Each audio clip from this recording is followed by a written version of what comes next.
այս մարդը փոքր ժամանակ Հայաստանի ամենահայտնի երեխան էր։ Ես Ալբերտ Գոլինյանն եմ, նույն ինքը Գիքորը։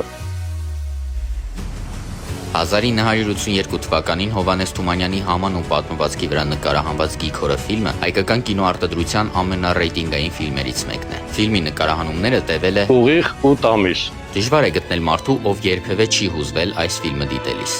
Ֆիլմի գլխավոր կերպարին Գիքորին մարմնավորած Ալբերտ Գոլինյանն այսօր արդեն 52 տարեկան է եւ ապրում է հենց իր կերպարին ստեղծած Հովհաննես Թումանյանի ծննդավայրում՝ Չքնակ Դսեղում։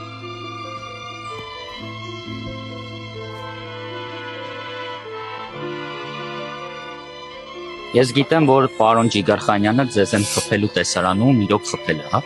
Հա, Ջիգարխանյանը չէր խփում, ասել ես քյորփա երեխին ոնց խփեմ։ Վերջը Հենրիկ Մալյանն ասաց Ալբերտ ջան, դու ասա բալ կամ խփի, որ ֆիլմը ստացվի էլի։ Ես ասացի պարոն Ջիգարխանյան, խփի, բախտս մերուց առաջ փորձից լավը ստացվեց, էլի երկրորդ երրորդ անգամ չփորձեց։ Ասեցի ինչ է շատ սիրեմ, ասեցի ֆուտբոլ խաղալ եմ շատ սիրեմ։